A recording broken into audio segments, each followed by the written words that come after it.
Hello, and welcome to another Fantasy Premier League video. My name is Steve, and in a game week where I knew my team was going to struggle, I thankfully managed to dodge a few bullets and caught a couple of lucky breaks to mostly survive the game week. So we'll cover off the key performances from game week 11 in today's video, as well as going through the list of dilemmas that my team is currently facing ahead of the international break and the game week 12 fixture swing. And we'll also do a quick round off of any key injuries, benefactors, and returnees to the various Premier League clubs around the place. So, before we jump into it, make sure to give this video a thumbs up and subscribe to the channel, especially if you get any value out of the following content. Right, so game week 11. It was a little bit rough, to be honest. Probably mostly, well, not probably, it was mostly down to the Salah captainers this week, with Salah coming away with a goal and an assist, and I think he got all three maximum bonus points. Whereas I have all of my money lumped onto the big lad up front, Haaland, in a pretty underwhelming Man City performance, all things considered.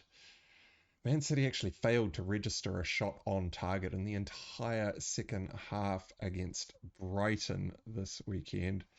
Now, thankfully, Haaland actually scored in the first half, but of course, I think it was like the last um, play of the game.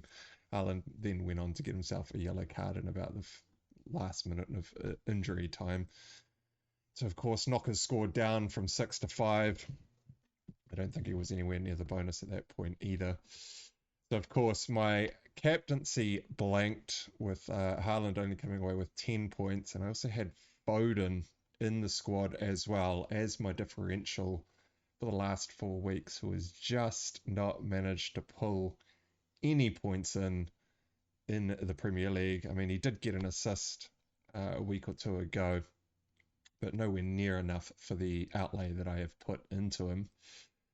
To make matters worse, KDB made it back onto the pitch in the 75th minute of this match. I did say to keep an eye out for him this weekend, as he was probably going to get the last 15-20 minutes of this game as he's eased back into the team.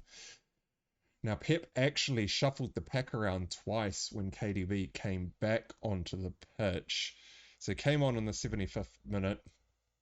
There was an initial shuffle of the pack, but then he shuffled the pack again by the 78th minute, and it ended up with Edison and net. The same back line was there. Kovacic is the holding CDM, and then Foden and Bernardo Silva, who were the two cams sitting in the centre of the park, ended up becoming the two wingers, with Foden going to the left wing, Bernardo Silva going to the right wing, KDB slotting into Foden's position, and Mateus Nunes being moved back off the left wing into the central, well, basically the box-to-box midfield role, as KDB was the furthest man forward when City were without possession of the ball. Now, KDB going straight back into Foden's usual spot is pretty concerning. Now, there is a long list of injuries to the wingers at Man City, which is why Nunes has been playing out at left wing. And so it could be that Foden has moved out there just to cover over these wingers. But considering that these wingers are still injured, then it's obviously very possible that this could continue to happen. Now, I don't expect KDB to start against Spurs in game week 12, given he is being eased back into the squad, as he's only played, I think he came on in the 84th minute the week previous, or Champions League game previous, I think it was, and then on at the 75th minute in this match. Doesn't mean that I don't think he's actually going to start against Spurs. He's probably going to come on, say, in about the 60 to 65th minute. Maybe he's given the second half in this game against Spurs in game week 12. But either way, Foden has to go very soon. If not in game week 12, then almost certainly in game week 13 for multiple reasons. The wingers at Man City definitely hold the width and are very wide. If Foden is going to end up having to play there when KDB ends up starting in the Man City lineup, I just do not want a bar of it, as it will just be way too wide and away from goal. Not only that, Man City aren't attacking very well either.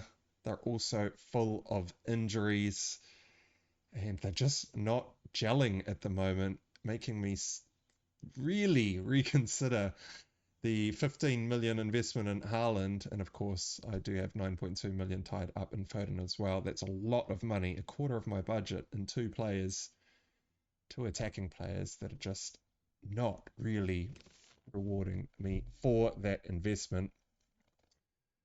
I actually think this is going to end up being Liverpool's or Arsenal's season this season, given what's going on at Man City.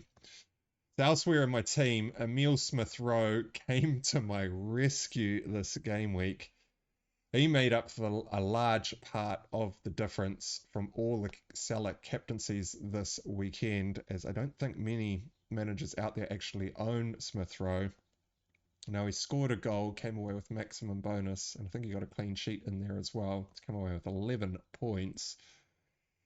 He also scored a second goal, which actually had me bouncing around the room, only to see it ruled off for offside by about, I don't know, a yard or so. It was very, very close. That was actually the difference between my team and a red arrow and a green arrow this week. Now, I'm still a little bit wary of the run of fixtures for Fulham heading into game week 13. Now, Fulham have, where have they got on my ticker here? Wolves at home in game week 12, which is a great game for any attacker. But then they have Spurs away, Brighton at home, Arsenal at home, and Liverpool away in the fixtures from 13 to 16. And in this period, there are some midweek Premier League game weeks, which means we could see some rotation. And Emile Smith-Rowe was also rotated earlier in the season.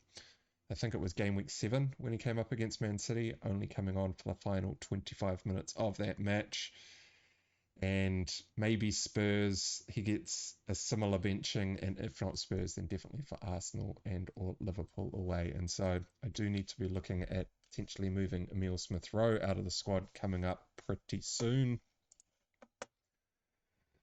I got absolutely saved. Well, not saved. This is super lucky. The Spurs performance against Ipswich overnight. Spurs beating Aston Villa 4-1 last week to then lose against Ipswich at home 2-1 is probably about the most Spursy thing I have seen in a long time. Thankfully for my squad, Son, Solanke and Johnson all blanked, with all three of them having decent enough chances to put some goals away in this fixture. And it was actually my man Pedro Porro who came away with the only attacking return out of the heavily owned assets, as he got the assist for Bentancur's headed goal from the corner. Now, they did concede 2 goals though, so it was a -1, giving Porro much needed 4 points in a game which I was very nervous about sitting down to watch. Now, another little bit of run of luck was Kanate ended up picking up his clean sheet, with Trent going off after just 25 minutes of play. So I've actually bought Kanate in basically just as a block to any clean sheets that Trent was going to pick up for about, a 2 million price point saving. Now, Trent subbed himself off, saying that he felt something. Now, that's pretty much always some sort of pulled muscle when players say that they felt something. They're typically referring to a little pop, which is actually either the muscles overlapping or pulling. You can actually feel it. It's quite noticeable. And if it is in fact a pulled muscle, We don't have any reports on exactly what it is right now, but if it is a pulled muscle, he could be sidelined for 4 to 6 calendar weeks, depending on the grade of the pull, if that is what it turns out to be. Now, the chaotic Christmas season is coming up. So we've got the international break ahead of game week 12. Then we've got a 1 week break until game week 13, but then game week 14 is a midweek game week. Game week 15 is that weekend. There's lots of fixtures coming up before Christmas and New Year's, and across Christmas and New Year's.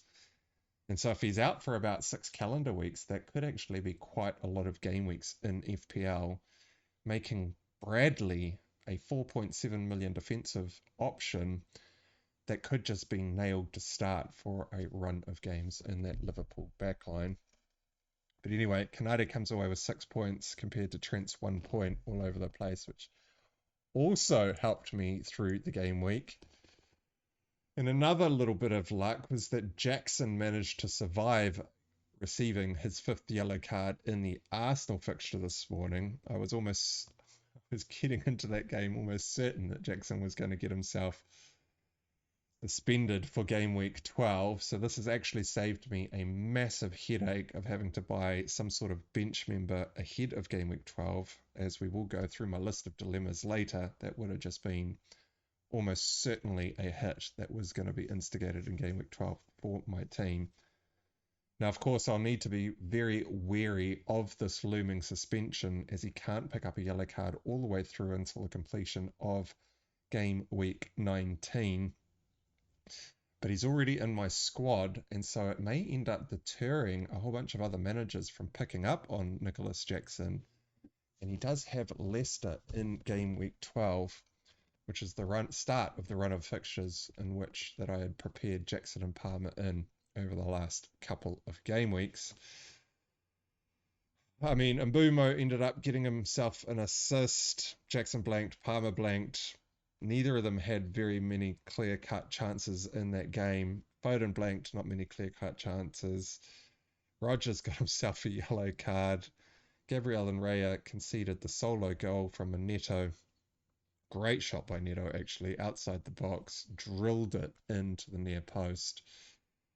And that's basically all she wrote. So I ended up on 47 points in a difficult game week for my team, as I had actually been building a squad towards the game week 12 fixture swing, and I was aware that game week 11 was going to be quite a tough game week for my team. So it's actually 3 points off my safety score, sending me another 130k into the red, leaving me sitting at 4.2 million overall. Oh, it's one of the worst starts to a season that I've had in a very long time. It is a very competitive season with the way that the pricing is going, and of course, the 5 free transfers is also taking a little bit of a toll on the strategy that I am going with. But we are only a quarter of the way through the season and heading into a chaotic Christmas period. So I'm going to need to make some serious inroads before game week 19, before we reach halfway through the season. I'm basically just looking forward, and we're going to need to make some pretty big leaps and bounds. Right, so there were a few key injuries, benefactors and returnees in game week 11. And as I mentioned, game week 19 is the New Year's fixtures, which is currently 7 calendar weeks away from the completion of the game week 11 fixtures, which does actually include the international break. So we're actually going to have 8 game weeks of play in about 6 calendar weeks or so once game week 12 kicks off. And that will include some midweek Premier League game weeks, game week 14 being a midweek game week. So there will be lots of football to come in quick succession, and a lot of rotation out in the Premier League teams on the horizon, as everything 2 to 3 days rest between fixtures consistently for an extended period of time always induces rotation. So as I mentioned in the game week 11 roundup, Trent went off after just 25 minutes. Now we will probably get some some sort of indication by the close of the international break as to what exactly the injury is, if it is in fact a pulled muscle, and if so, how long he is likely to be out for. A pulled muscle is typically between, 3 to 6 weeks. 3 if it's a really light pull, 4 if it's kind of normal, and 6 probably if it's a bit more of a severe pull. But Bradley could be an absolute steal at 4.7 million, as he probably gets all of the game weeks with Trent off the pitch, especially in this fixture congestion schedule. I don't know who else they'd actually end up putting back there. I think it has to basically be Bradley. Another big injury or potential injury was Saka went off in the fixture this morning. He actually hobbled off the pitch in the 81st minute. Now, he came off almost instantly after the challenge that left him on the floor, and he did look in a bit of discomfort as he was walking around the pitch back to the bench. Now, Saka was my pre-planned potential move in for Phil Foden in Gameweek 12 ahead of Arsenal's good fixture run. They do have to play Nottingham Forest, which is a game that you could delay a little bit further out, as Nottingham Forest are looking like they are a bit tricky to break down, even though they did concede 3 goals in their fixture this weekend. They are looking pretty resolute, all things considered. But this injury to Saka probably sees him left out of the international fixtures across the break. But we'll have to see how bad it is when he comes back, which might actually save me a little bit, as I can now delay that purchase until game week 13 onwards. Now, Diogo Jota is still out until roughly 1 to 2 weeks after the international break as well. Now, that meant Núñez started up front in the Liverpool fixture, scored his goal. It was, he ended up in a one-on-one with the keeper. His first touch was incredibly heavy, taking it well wider than what he needed to, but he managed to still sink the shot on a much more tighter angle than the shot needed to be.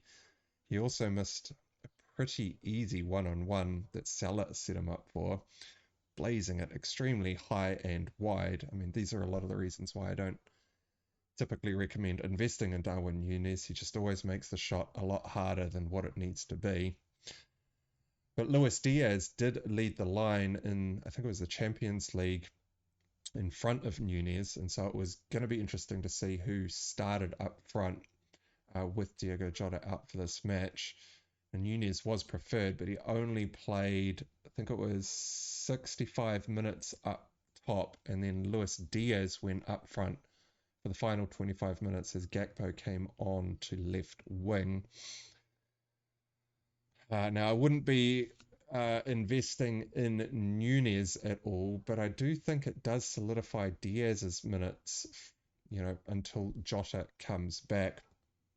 I will probably see Núñez start up front again, but he may only have reduced minutes, with Diaz potentially starting on the left for a run of games and also covering for Núñez up front. Something to keep an eye on. I don't think that would be enough for me to risk going with Diaz in such a heavy fixture congestion period that's coming up, especially considering Jota is due back in and around that fixture congestion. But definitely something to keep an eye on, especially if there are any more injuries in the Liverpool front line, to Gakpo or Núñez particularly. And also, João Pedro came back from 7 weeks out with an ankle problem. Now, he came back on in the 65th minute when Brighton were down 1-0. He came on as part of a double change where Adingra came off for Gruder and Rutter came off for João Pedro. Now, earlier in the season, I did think João Pedro was being preferred to Rutter. I think João Pedro was firmly first choice before he got himself injured. Now, Rutter has been doing all right in João Pedro's absence. It'll be interesting to see if João Pedro comes straight back in to the starting lineup. João Pedro did come on for that last 25 minutes or so. He scored the equaliser and then set up the winner, and Brighton's run of fixtures are great from an attacking perspective. Starting from game week 12, they're away to Bournemouth, great attacking fixture, home to Southampton, away to Fulham, away to Leicester, home to Palace, away to West Ham, home to Brentford. All these teams, apart from Fulham and Bournemouth, have been absolutely shipping goals across the first 11 game weeks of the season. And I think João Pedro is down at 5.4 million on penalties. And if he happens to be straight back into that starting lineup, he could be the bench member that I need as cover for when Jackson eventually gets himself his 5th yellow card, providing me with a little bit of rotation options on the bench. João Pedro was in my squad very early on in the season as well, and he is one of my favourite players. He's just a great finisher, reads the game really well. The goal that he set up, he used the diversion of the run extremely well, set the ball through. Can't actually remember who he passed it off to, who scored the goal, but he just created that whole play. That's exactly the type of player that I do want in my squad. For 5.4 million, that is an absolute steal. So right now, ahead of game week 12, I do have quite a few dilemmas. The big one being I do not want so much money tied up into Man City attack anymore. I've seen enough after that fixture. No shots in the whole second half. It's just not what you want for 25 mil worth of investment across Haaland and Foden. And so I'm looking at game week 12 thinking, do I need Salah in for game week 12 in order to captain him, as they are at home? No, they're away to Southampton, which is right up there as one of the top 2 captaincy candidates, the other probably being Cole Palmer away to Leicester, who I do already have in the squad. However, Liverpool are looking pretty solid all over the pitch. Defensively solid. In the middle of the pitch, they're looking really good. Gravenberch is just, I know he's not a 6, but man, he is just doing amazing in the middle of the park. And they've just got so much more control with what they're doing. They don't seem to be attacking as, 100% all guns blazing at all times. They definitely have settled down a little bit in those respects. And Salah against Southampton just could be massive in game week 12. And if I am going to sell Haaland and divest away from the 15 million into the Man City attack, which isn't really firing, I kind of have to go to Salah in midfield. And if so, this will take my 2 free transfers. So I've got 2 free transfers heading into game week 12 with 0.3 million in the bank. Now, if I want to get rid of Haaland and bring Salah in, that will be my 2 free transfers. Now, I'll need to go cheap up front.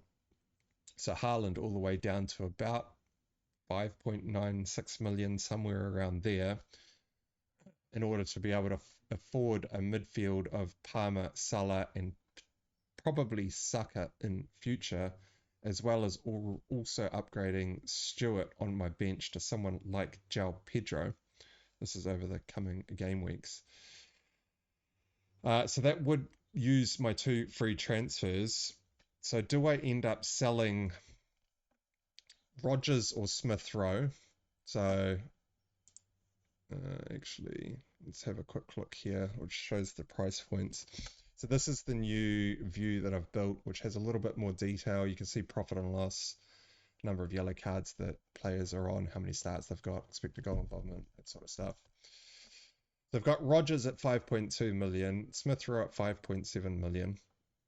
And if I'm looking to go Haaland down to someone cheap up front, maybe a Danny Welbeck at Brighton, then I'd be looking to take probably Rodgers or Smith Rowe right the way up to Salah with my 2 free transfers.